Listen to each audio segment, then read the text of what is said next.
City India news Telugu Hyderabad programme మీద ఈ రోజు ఇక్కడ సన్నాహక సమావేశం ఏర్పాటు చేస్తున్నాం. ఈ సమావేశం యొక్క బ్రోచర్ రిలీజ్ చేస్తాం. పెద్దలు all India hostel president SN garu మరియు వారి ఇప్పుడు ఇఫాకా board member, international federation of contractors association board member మరియు మన రాష్ట్ర అధ్యక్షుడు రవీందర్ రెడ్డి గారు వారి ఆధ్వర్యంలో మనం బ్రోచర్ రిలీజ్ చేశారు. దాంట్లో 5 మంత్రులు ఉన్నారు. ఆ కమిటీలో ఏ పని చేయాలి ఏ పని చేయాలి అనేది నిర్ణయిస్తాను. ఒక సంవత్సరం అవుతుంది కానీ ఇంతవరకు ఎన్నడూ మమ్మల్ని పిలవలేదు, ఏ డెసిషన్ తీసుకోలేదు. మేము కోరేది ఏంటంటే ప్రభుత్వానికి సహకరిస్తాం, ప్రభుత్వం వెంబడి ఉంటాం. ఏ ప్రభుత్వం వచ్చినా పనులు చేసేది మేమే. మేము ముందుండి పని చేస్తాం. కానీ మీ కాడ రూపాయి ఉంటే రూపాయిన్నర పని చేయదు, కానీ రూపాయి ఉంటే 10 రూపాయల పని చేయొద్దని అంటున్నాం. ఉదాహరణకు మనం ఒక ఫ్లోర్ కట్టుకోగలిగితే 2వ ఫ్లోర్ వరకు ఎఫర్ట్ చేయగలుగుతాం. 10 ఫ్లోర్లు పెడితే నువ్వు సెంట్రింగ్ మేస్త్రికి ఏం పైసలు ఇస్తావు, కట్టేటోనికి ఏమి ఇస్తావు, అదే ఉదాహరణ. ఇంకోటి ఏంటంటే సీరియల్ ఎమ్మటి ముఖ్యంగా బిల్డర్స్ అసోసియేషన్ ఆఫ్ ఇండియా కోరుకునేది ఏంటంటే మీరు సీరియల్ ఎమ్మటి పైసలు ఇస్తే మొదలు చేసేవానికి మొదలు వస్తాయి. ఇప్పుడు 3 ఏళ్ల కింద పనిచేసేవానికి పేమెంట్ రాదు, నెల కింద పనిచేసేవానికి పేమెంట్ వస్తుంది. ఇది న్యాయమా అనేది మేము అడుగుతున్నాం. దీన్ని సరిచేయమని కోరుతున్నాం. ఈ విధానాన్ని తీసుకొచ్చిందే కాంగ్రెస్ ప్రభుత్వం. మళ్ళా కాంగ్రెస్ ప్రభుత్వం వచ్చింది, ఈ విధానం జరుగుతుంది అనుకున్నాం. కానీ పాత ప్రభుత్వం కంటే ఇంకా దుర్బలమైన పరిస్థితి ఏర్పడ్డది. దాన్ని వెంబడి తక్షణం రివ్యూ చేసి మనం తీసుకొచ్చిన విధానాన్ని మళ్ళా పునరాలోచించి పునరుద్ధరణ చేయాలనేది నిర్ణయం తీసుకోవాలని కాంట్రాక్టర్ కాడ నుండి డ్యామ్ కట్టే కాంట్రాక్టర్ వరకు ఈ సంఘంలో సభ్యులుగా ఉంటారు. ఎలాంటి ఇబ్బందులు వచ్చినా ప్రభుత్వం దృష్టి తీసుకుపోయి ఆ ఇబ్బందులు తొలగించేందుకు ఈ సంఘం పనిచేస్తుంది.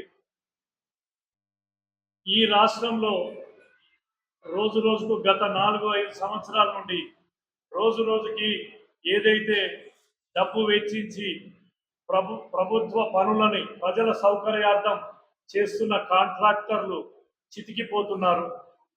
ఈ చితికిపోయే సందర్భంలో వారందరూ ఈ సంఘం తలుపు తట్టారు. ఈ సంఘం యొక్క ముఖ్య ఉద్దేశం కాంట్రాక్టర్ని కాపాడుకోవడమే. దానికి ఈ సంఘం తరఫున మనం బిల్డర్ అసోసియేషన్ తరఫున ఎన్నో విన్నపాలు చేశాం. గత ప్రభుత్వానికి చేశాం, ఈ ప్రభుత్వానికి చేశాం. ఏంటంటే సీరియల్ ఎమ్మటి పేమెంట్ ఇవ్వండి. గత కాంగ్రెస్ ప్రభుత్వం ఉమ్మడి ఆంధ్రప్రదేశ్లో కిరణ్ కుమార్ రెడ్డి గారు ముఖ్యమంత్రి ఉన్నప్పుడు ఏదైతే బిఎంఎస్ పద్ధతి చేసి సీరియల్ ఎమ్మటి పేమెంట్లు ఇచ్చారో ఆ పద్ధతి 2017 వరకు నడిచింది. 2017లో దాన్ని సడలించడం జరిగింది. మాకప్పుడు నెల నెల జీతాల్లాగా పేమెంట్ వచ్చేది. మేము కూడా మా దగ్గర పనిచేసే ఉద్యోగస్తులకు మాకు సరఫరా చేసిన ఏదైతే మెటీరియల్ సరఫరా చేసిన సరఫరావేత్తలకు కూడా టైంకు పేమెంట్లు ఇచ్చేటోళ్ళం. ఈరోజు బ్యాంకులలో అప్పులు తెచ్చి, ప్రైవేట్ అప్పులు తెచ్చి ఎప్పుడు పేమెంట్ వస్తుందో తెలియదు, ఏమవుతుందో తెలియదు. వారు వచ్చి ఇళ్ల మీద ఒత్తిడి చేసినప్పుడు చాలామంది ప్రాణాలు కోల్పోవడం జరిగింది. దానికి ఉదాహరణ మన మహబూబ్ నగర్ జిల్లాలో నాగర్ కర్నూలులో శ్రీనివాస్ రెడ్డి గారు ఉరేసుకొని వారు మరణించడం జరిగింది. వారికి సుమారు 10 కోట్ల పేమెంట్ పెండింగ్ ఉంది. ఇలాంటి దుర్భర పరిస్థితిలో ప్రభుత్వానికి మేము విన్నవించుకున్నాం. మేము ఏ ప్రభుత్వం ఉన్నా కూడా ప్రభుత్వం వెన్నంటుండి ప్రభుత్వం తీసుకునే అభివృద్ధి కార్యక్రమాలని మేము పనుల ద్వారా చేసి ప్రజలకు సౌకర్యం కల్పిస్తేందుకే మేము ఉన్నాం. మా ఆర్థిక లాభం తర్వాత మొదలైతే మేము అప్పైనా ఎంత మితికైనా అప్పు తెచ్చి మేము ఆ పని కంప్లీట్ చేసి ప్రభుత్వానికి మంచి పేరు తేవాలనే ఉద్దేశంతో పనిచేసే వాళ్ళం. ఈరోజు మా కుటుంబాలు, మా సరఫరాదారు కుటుంబాలు, అదేవిధంగా మా ఉద్యోగస్తులు అందరూ వీధిన పడే పరిస్థితి ఏర్పడ్డది. మీరు ఎంతైతే డబ్బు ఇవ్వగలుగుతారో అంతే పని చేయించండి. మీరు రూపాయి డబ్బు ఉంటే 10 రూపాయల పని పెట్టుకుంటే కాదు. మీ ప్రభుత్వాన్ని కోరేది ఏంటంటే ముఖ్యంగా ముఖ్యమంత్రిని మరియు ఆర్థిక మంత్రి డిప్యూటీ సీఎం గారిని మీరు ఎమ్మటే తక్షణము ప్రయారిటైజ్ చేసి ప్రయారిటీలు ఉన్న పనులు చేయించండి, ప్రయారిటీ లేని పనులను ఆపేయండి, మా డిపాజిట్లు వాపస్ చేయమని కోరుతున్నాం. మేము దీన్ని ఉమ్మడి తెలంగాణలో ఉన్న యావత్ 10 జిల్లాల నుండి ఈ కాంట్రాక్టర్ల గోడు ఎవరు పట్టించుకుంటలేరనే ఉద్దేశంతో మనం ఏం నిర్ణయం తీసుకోవాలనేది చలో హైదరాబాద్ పిలుపు వేయడం జరిగింది. ఈ పిలుపులో భాగంగా జూన్ 18 నాడు జరిగే సమావేశానికి అన్ని జిల్లాల నుండి కాంట్రాక్ట్ సోదరులు మీరు అధైర్యపడకండి, మీరు ఆత్మహత్యల లోను కాకండి, మేము ఉన్నాము అని ఈ అసోసియేషన్ పెద్దలందరూ ధైర్యం చెప్పి జూన్ 18 నాడు పెద్ద ఎత్తున ఒక సన్నాహక సమావేశం అక్కడ ఒక సభ పెట్టుకున్నాం. దాని మార్గంలోనే ప్రతి జిల్లాలో సన్నాహక సమావేశం పెడుతున్నాం. ఈ రోజు మహబూబ్నగర్ జిల్లాలో ఈ సమావేశం ఏర్పాటు చేశాం. ఈ సమావేశం ద్వారా యావత్ జిల్లాలో మోరిగట్టే కాంట్రాక్టర్ నుండి పెద్ద కాంట్రాక్టర్, చిన్న మధ్య పెద్ద కాంట్రాక్టర్లు అందరూ వచ్చి ఈ సభను విజయవంతం చేయమని కోరుతున్నాం. కోటి కాంట్రాక్టర్లకు ఉమ్మడి మహబూబ్నగర్ జిల్లా మున్సిపల్ కాంట్రాక్టర్లు మరియు ఆర్ఎండ్బి, పంచాయరాజు అన్ని డిపార్ట్మెంట్లో పనిచేసే మిత్రులందరికీ నమస్కారాలు, పాత్రికేయులందరికీ నమస్కారాలు. ముందుగా ఏంటంటే ఇందాక మిత్రుడు చెప్పినట్టుగా ప్రతి జిల్లాలో ఇప్పుడు ఈ సమావేశాలు పెట్టడం జరిగింది. అంటే మనకు ఉన్న అంశం ఏంటంటే ఒకటి ఫస్ట్ పేమెంట్ అనేది మెయిన్ ఇష్యూ పేమెంట్ కొరకు మాట్లాడుతున్నాము. ఎన్ని సంవత్సరాలైనా పనిచేసిన పేమెంట్లు అక్కడే ఉండిపోయినాయి. ఆ పేమెంట్లు ఒక వరుసగా అంటే ఒక bill BMS system, bill monitor సిస్టమ్గా పేమెంట్ కావాలనే ఉద్దేశం ఫస్ట్. అది రెండవ ఉద్దేశం ఏంటంటే 2021-22 సంవత్సరం నుంచి కూడా పెండింగ్ ఉన్నాయి. ఇప్పటికున్న పెండింగ్లు దాదాపుగా 20,000 కోట్ల పెండింగ్లు ఉన్నాయి. అమౌంట్స్ వివిధ శాఖల నుండి పంచాయతీ కానీ, ఆర్ఎండ్బి కానీ, మున్సిపాలిటీ కానీ, ఇంకా ఇరిగేషన్ కానీ అన్ని శాఖలలో ఉన్నటువంటి 20,000 కోట్ల పెండింగ్ ఉన్నాయి ఇప్పటి వరకు. ఆ పెండింగ్ ఇంకా చేసుకుంటూ పోతుంటే అది పెండింగ్ అట్లే అయిపోతున్నది. ఇందులో చాలా కాంట్రాక్టర్లు అప్పు చేసి అక్కడిక్కడ తీసుకొచ్చి బ్యాంకులో రుణం తీసుకొచ్చి ఆ రుణాలు కట్టలేక ఆ బ్యాంకులు కూడా వాళ్ళని ప్రెషర్ చేస్తే ఆస్తులు కూడా పోతున్నాయి. ఇప్పుడు ఏదైనా అమ్ముకుందాము, ఏదైనా పెళ్లి చేద్దామన్నా కానీ, కనీసం మా పిల్లలకు ఉన్న పెళ్లిళ్ళు చేద్దామన్నా కానీ వాడు పిల్లనిచ్చే ముచ్చట్లేదు. అంటే ఒక పిల్లని తీసుకొచ్చుకుందామన్నా, పిల్లని ఇద్దామన్నా కానీ మా కాంట్రాక్టర్ అరే వాని పేమెంట్లు ఏమున్నాయి, వానికి పైసలు లేవు, ఏడున్నాయి, ఎక్కడో ఉన్నాడు, వానికి అప్పులు ఉన్నాయి, వానికి నా బిడ్డలు ఎందుకు వెళ్ళాలి, నేను వాని కొడుకు ఎందుకు వెళ్ళాలి, ఈ దుస్థితి ఉన్నది. ఇదంతా కారణం ఏంది? మన పేమెంట్ చక్కదనం ఉంటే 100% ప్రతి ఒక్కరు సక్సెస్ ఉంటారు. కాంట్రాక్టర్ అనేటోడు ఎప్పుడు కానీ దేశాభివృద్ధి కొరకు పనిచేసేవాడు. ఇలా అగ్రికల్చర్ సిస్టమ్ ఉంది. అగ్రికల్చర్ ఎట్లా వెన్నుముక ఉందో మన రైతులకు అన్నం తినంది ఏది గడవదు. అగ్రికల్చర్ రైతు అంటే మన ప్యాడీ అంటే బియ్యం రావాలి, అన్నం తినాలన్నా కానీ అగ్రికల్చరే ముందు. దాని తర్వాత ఏంది రోడ్స్ లేని కనెక్టివిటీ లేదు. ఆ రోడ్స్ లేదంటే మేము కాంట్రాక్టర్ లేకుంటే రోడ్ కూడా చేయలేని పరిస్థితి. నా ఉద్దేశం ఒకటి మనం 18వ తారీఖు నాడు చలో హైదరాబాద్ అందరు కాంట్రాక్టర్లు సಮೇకమై మొత్తం కలిసి ఏ పైసలు ఏ గ్రూపులు ఏది పెట్టుకోకుండా అందరు కలిసి రండి. తప్పకుండా మనకు ఒక విజయం జరుగుతుంది నాకు ఆ నమ్మకం ఉంది. ఈ నమ్మకం రావాలంటే మీరు అందరు కలిసి మనం అక్కడ రావాల్సిందే. ప్రతి ఒక్కరు వస్తారని నా నమ్మకం ఉంది. దాంతో ఇంకొక విషయం ఏంటంటే మన వర్క్స్ కూడా ఇంకొకటి ఈ రోజు నిన్నటి నుంచి మా మీటింగ్ సమావేశాలు జరిగిన తర్వాత ఒక ఆర్ఎండ్బి డిపార్ట్మెంట్ నుంచి అంటే ఇప్పుడు ఎవరన్నా పనులు చేసే అగ్రిమెంట్ ఉన్నాయి కూడా క్యాన్సిలేషన్ చేసడానికి కూడా ఒక నిన్ననే మనకు వినతి పత్రం వచ్చింది. అంటే పెండింగ్ ఉన్న వర్క్స్ కూడా అట్లే అగ్రిమెంట్ ఈఎండీలు ఉన్నాయి, అట్లే ఆ ఈఎండీలు క్లియర్ చేసుకోనికి మన బీజీలు వాపస్ తీసుకొని కూడా ఒకటి వచ్చింది. పంచాయత్ డిపార్ట్మెంట్ ఇందాక మిత్రులు చెప్పారు, పంచాయత్ డిపార్ట్మెంట్ లో కూడా ఎన్నో వర్కులు పెండింగ్ ఉన్నాయి. ఆ వర్క్లను కూడా దాన్ని సామరస్యంగా అందరు తీసేసుకొని వాపస్ తీసుకునేది బెటర్ అనిపిస్తుంది. పైసలు ఎన్ని ఉన్నాయో పనులన్నీ పెడితే పని చేయగలుగుతాం. ఒక 1:25-27 ప్రకారం అంటే ఒక 1:27 వర్క్స్ పిలిచినారు. దానికి బడ్జెట్ ఉంది, కొంత చేసేదేమో వర్కులు లోడ్ ఎక్కుంది. కాబట్టి దయచేసి తొందరపడకుండా ఎవరు కూడా గత శ్రీనివాస్ రెడ్డి గారు నాగరికలను ఆత్మహత్య చేసి మాకు కూడా బాధ ఉంది. వారిది కూడా బిఐ తరఫు నుంచి ఎన్నో ప్రయత్నాలు చేస్తున్నాము. ఆ పైసలు వచ్చే ఛాన్స్ రావాలని కోరుకుంటున్నాం, వస్తాయి కూడా.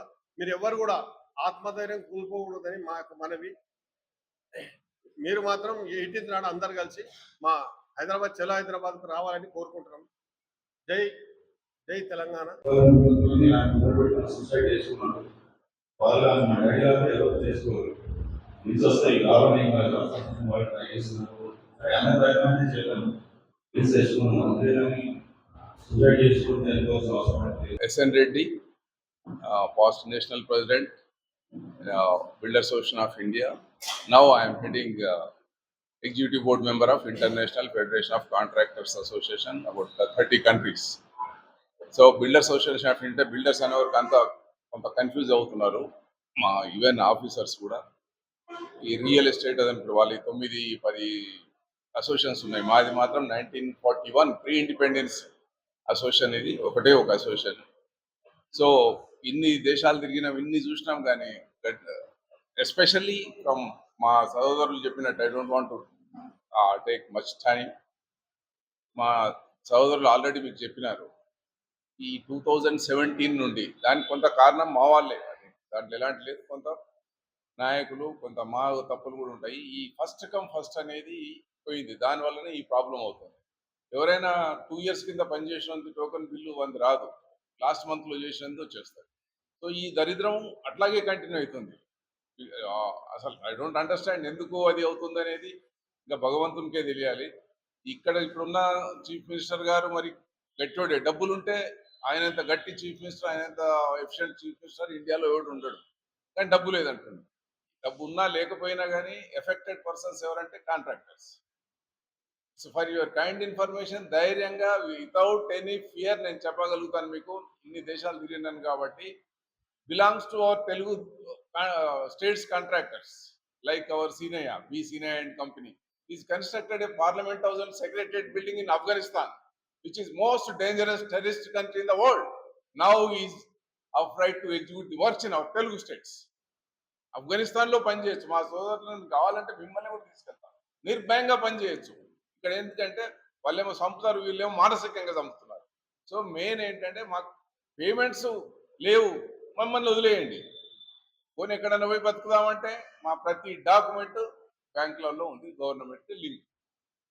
ఈ మధ్యన డివోర్స్ అన్న తొందరగా ఇస్తున్నారు, 6 నెలల లోపల విడాకులు అప్లై చేసుకుంటే ఇమ్మడి ఇస్తారు. ఇక్కడ ఒకసారి అగ్రిమెంట్ సైన్ చేసినట్టు ఇంకా సావాలి, లేదా వర్క్ కంప్లీట్ చేయాలి,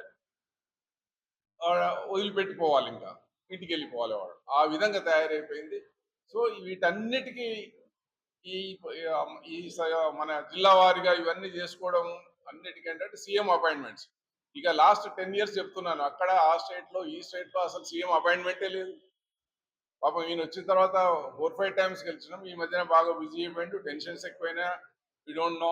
ఇప్పుడు ఆశిస్తున్నాము, ఇక్కడ ఈ మధ్య ఈయనది కూడా కొంచెం ఇబ్బందులు ఉన్నాయి కలవాలంటే. సో ఏదేమైనా కానీ మాకు ఇప్పుడు కావాల్సింది సీఎం అపాయింట్మెంట్. దాని కొరకే ఇదంతా. ఎన్ని ధర్నాలు చేసినా ఏం చేసినా మళ్ళీ ఆయన దగ్గరికి పోవాల్సిందే, ఇంకా no second person. Is only Revanth Reddy గారే మనకేమన్నా చేయాలి, లేదా వదిలేయాలి, వేరే రాష్ట్రానికి పోయినా బతుకుతాం అనేది. సో ఇది నేను it's for your kind information, Jurala agreement number 1 spillway bridge కూడా చేసిన, నేను కొన్ని గేట్లు కూడా పెట్టాను ఆ రోజుల్లో. అంటే ఇప్పుడు మెట్రోను వదిలేయాలి. ఇదంతా దూరదృష్టితో ఇవన్నీ ఆలోచించుకొని 2014 నుంచే 90% తగ్గించుకున్నాం పాపం. ఏదో ఈ అసోసియేషన్కి సోషల్ సర్వీసు ఇవన్నీ చేసుకుంటున్నాము. ఒక్కొక్కరి బాధలు చూస్తే ఒక బుక్ రాయొచ్చు ఆ విధంగా. ఇక ముఖ్యంగా ఇక మీరే ఈ మాకు ఏంటంటే పత్రికలు ఏంటి, మీరు ముందుండి మీరు చేయాల్సింది పత్రిక అది ఉందా అంటే అది ఒక పెద్ద దరిద్రం అయిపోయింది మనకు. ఇంతకుముందు మీరే చిన్నది ఎక్కడన్నా ఇంత రాస్తే దానికి ఒక రిజైండర్, ఓ ఎంక్వైరీ, ఇమ్మీడియట్గా వానికి ఫస్ట్ మేము ఏదో ఎక్స్ప్రెషన్ అడిగేవాళ్ళు. ఇప్పుడు తాటికి అంత అక్షరాలతో అడిగినా కానీ లాభం లేకుండా పోయింది. అది మీ పరిస్థితి. అది దానివల్ల ఏమవుతుంది, మాకు ఎఫెక్ట్ అయిపోతుంది, ఎవరు పట్టించుకునేదే లేదు. మీరు ఎప్పుడైనా చూడండి, పాత రోజుల్లో ప్రతి డిపార్ట్మెంట్లో రిజైండర్ అనేది ఉండేది. ఏ పేపర్ అయినా సరే, ఎంత చిన్న పేపర్ కానీ పెద్ద పేపర్ కానీ, ఏ సర్క్యులేషన్ లేని పేపర్ రాస్తే కూడా ఇమ్మీడియట్గా ఎక్స్ప్రెషన్ అడిగేవాళ్ళు. అది పోయింది, అది లేదు. చెప్పుకోవాలంటే ఇంకేం చేయాలి, మాకు ఏది మిగిలాక లాస్ట్కి రోడ్డు మీద పడుతున్నాం.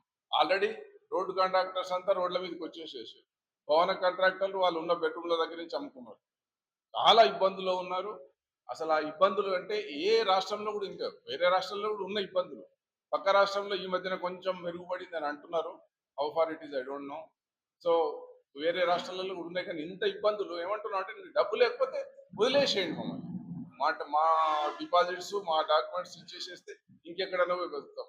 అటు కాకుండా ఇటు కాకుండా ఉంది. అందుకే మా సోదరులంతా ఫ్రస్ట్రేషన్ ఫోర్స్ టు ఇది రోడ్ల మీదకి వచ్చి ఈ విధంగా చేయాల్సి వస్తుంది. చాలా దుర్భరమైన పరిస్థితి ఉంది. సో ఈ 18th మనం అంత లోపలనే ఏదైనా పాజిటివ్ ఇది వస్తే బాగుంటుంది. అసలు నేను ఏమనుకున్నానంటే ఏదైనా పాదయాత్ర ఇక్కడి నుంచే మహబూబ్నగర్ నుంచే స్టార్ట్ చేద్దామా, ఈ జడ్చల్ల వరకు ఎవరి లోపల ఏదైనా అపాయింట్మెంట్ దొరుకుతుందేమో అని చూస్తున్నా కానీ లాస్ట్ మరి సన్ స్ట్రోక్ వస్తుందేమో కానీ మరి అపాయింట్మెంట్ దొరికేటట్టు ఉందా లేదా అని ఆలోచిస్తున్నాను. సో అది కూడా ఆలోచిస్తాను. ఇప్పుడు మీరు ఇది ఈ సమావేశం అయిపోయిన తర్వాత మా సభ్యులతోటి ఆలోచించి మరి ఇక్కడి నుంచే స్టార్ట్ చేద్దామని కూడా ఒక ఆలోచన ఉంది. సో మీకు ముఖ్యంగా మీకు మనవి చేయడం ఏంటంటే మా బాధలు మీకు కూడా తెలుసు, రోజు అన్ని మీరు చూస్తూనే ఉంటారు.